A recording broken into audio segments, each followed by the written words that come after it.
Bari naga, kelele naga, kelemtu naga, tiksa uli gadi naga, iya jati naga, kikinuri jalati naga, nagara musoni naga, beneksa kabini naga, humna alan naga, naganu fatar.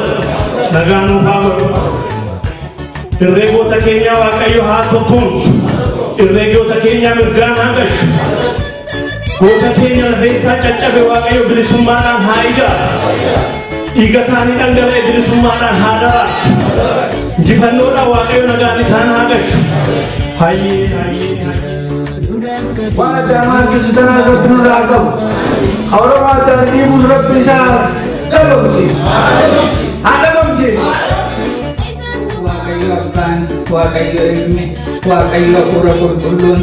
Oromo thaisa Oromo irratti ka'ee diina dhiisee Oromo diina godhatee nu gidduudha haballeera. Anillee seenaa guyyaa waraana bilisummaa Oromoo isinitti himuuf isin duran dhaabbanne maaliif hayyoonni hedduun yeroo dheeraa baroota dheeraadhaaf waan kana keessatti gadadoo garaagaraa argaa kan turan hedduutu nu keessa jira isaanii maddisiisa waa'ee seenaa guyyaa kanaa. Guyyaa waba'oo ufeeffachuutiif qophiisan guyyaa kana hedduu dinqisiifadha. Iddoo miseensonni waba'oo haala akkasii miidhagaa kana qopheessanii hawaasa keenyaaf waamtanii ayyaaneffatan kana arganii hedduutti gammadu hedduu isin jechu. Manneen keessa ta'anii qabsoo obbolaan keenya yeroo godhan nun haala akkasii keessatti jirru akkamitti ribiyyuudhaan. Kanatti aansee namoota diigaa akka gaariitti deemu Oromoon illee maqaadhaan kadhata yeroo dhagaa ture kan wareegama ilmi namaa kafaluudhaan silaamatu hundaa'uu kafalanii jireenya isaanii kan ijoollummaarraa jalqabanii waraana bilisummaa Oromootti dabalamanii gadadoo bara dheeraadhaa dabarsaa kan turan jaallan lama karaa dheeraa deemanii nu gidduutti argamanii turanii isaanis asli Oromoo jechuun kan beekamtuu fi jaallanii gammachuudhaan nu gidduutti jiranii beeksaan sirnaasifadha.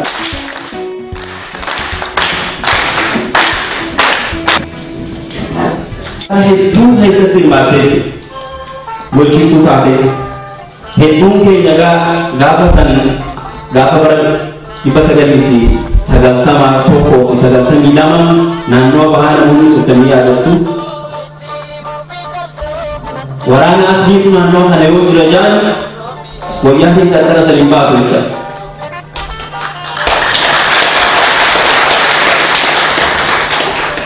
Hongaa gootummaa isii lolarratti lolchiiftee isiin argisiiftetu kana taasisuu danda'ee jira. Fakkii shamarran Oromoo hedduu kan wareegamanii kan ammallee qabsoo keessa jiranii fi dhiira Oromootillee fakkii guddaa nama ta'e jechuudha. Jaallatni sanboota bara 1990 yeroo chaartara bilisummaa Oromoo bahee ammas osoo madottee wallaansa deemtuu harka diinaa butee. Harka diinaa butee diinni waliin hojjetu akkas ta'e akkana ta'e dararaa hedduu geessisee san hundaa'uu diddee mana hidhaa keessatti magaalaa darbaatti qabamtee achi bakka adda addaa hidhanii tummaa reebichi irra geessisan waan haala mul'atu waan ana isinitti beektu miti jechuudha. Sanboota fuudhanii silaa'uu akka hundi keenya beektan gara Finfinnee fidanii murtii du'aa eega bara 13 hidhan booda murtii du'aa itti muranii jechuudha. Murtii du'aa itti muranii dhiibbaa karaa adda addaatiin sabbootonni Oromoodhaa biyya alaa jiranii fi iyyannaa mootummaa garaagaraatti dhiyaataa ture. Dubartii Oromoo yeroo jalqabaa dubartummaa yeroo jalqabaa mootummaan du'a itti mure ta'uusiitiin dhiibbaa garaagaraa kan godhame dhiibbaa irraa gara umriitti jijjiiranii umrii sanirraayis gadhiisanii jechuudha. Dhuma bara 2008 gadhiisanii sanboodas akka biyya keessaan baane eegaa turanii waan adda addaatiin wajji dalaguu qabdaa yoo dalaguu baate akkasumas yaadii rakkisaa turanii jechuudha. Egaa san hundarra dabartee jalaa miliqxee karaa adda addaatiin baddee biyya ulatti baqattee achii amma gara USA osumaan dhufuu dandeessee. Egaa nus guyyaan kun guyyaa isin fakkaata. Guyyaa waraana bilisummaa Oromoo nama lolchiisaa waraana lolchiisee guyyaa kana akkatti kabajamullee beeku waan taateef jecha jaallatni har'a asitti afeerree ayyee jaallatni gammachuutis akkasumas bara 1986 zoonii dhihaa gara dhihaatti Oromiyaa dhihaatti waraana bilisummaa Oromootti dabalamee jaallatni humna jajjabii waboo ta'ee baratee eega ergamee booda gara bahatti ergamee bara 1980 jalqabee ajajaa humna addaa waraana bilisummaa Oromoo ta'uu jajjabii keessaafuu magaalaalee Oromiyaa keessatti takkaatti humna guddaa ta'ee ramadamee bara dheeraa hojjechaa ture. Hedduun keenya jireenyaa gaafa biyya keessa jiru wayyaanota meeqa warreen uummata Oromoodhaa hiraasaa turan meeqa akka bakka itti godhan beektu warreen san nama ajajaa ture keessaa tokko Jaal Alii Gammachuu jechuudha.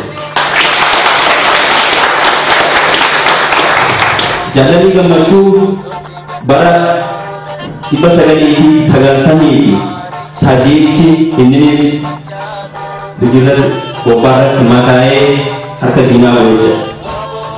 Jaal Aliin dararaa hammanan jedhamu wayyaaneen manneen hidhaa garagaraa keessatti hiriira geessifteen booda mana hidhaa dachii jalaa Harar geessanii bara 5 guyyaa tokko osoo aduu hin argin madaasaa wallaan dhoowwatanii haga miilli isaa raamna'ee tortoree isaanuu nyaata kennuuf itti dhiyaachuun lagadanta jechuudha.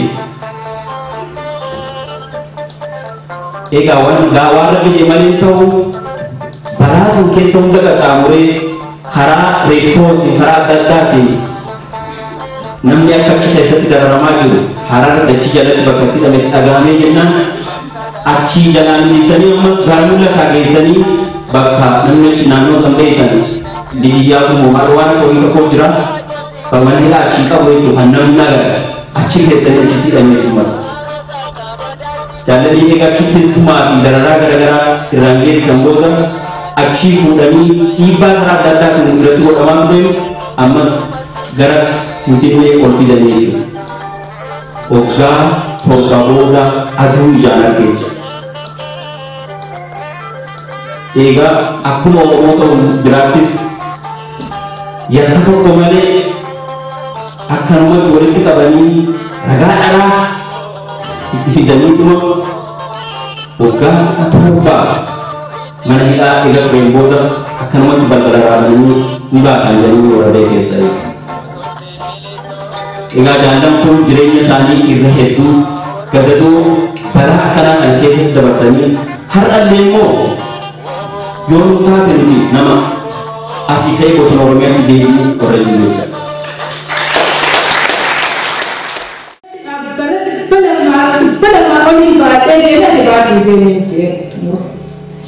በዚህ ባንዲራ ላይ አንስማማም ናቸው ነምቺ ሰላሬ ሀደቴ ተበቆፈቴ ራምሲም በ Kami kafalan mana ati isne biraban isinilemo bilisuma isirratti kenitani isuma qab wantan gabaabse isin qaamuchu barbadu obo indagatina obo nilman kenya oboleyan kenya lola hettu lola yetti makhina ibsad gojine 4 milyon 50 milyon የሚሉትን ኦሮሞች 4 ሚሊዮን መልሳለሁ ባልታወቀ መንገድ ሀዩ ማማ ሙሊሳት ተሶገ ይሳት ሁሌም ሁሉ ይሳት ይሳባሰ خليس አከይስ አለማየሁ ሚለቅ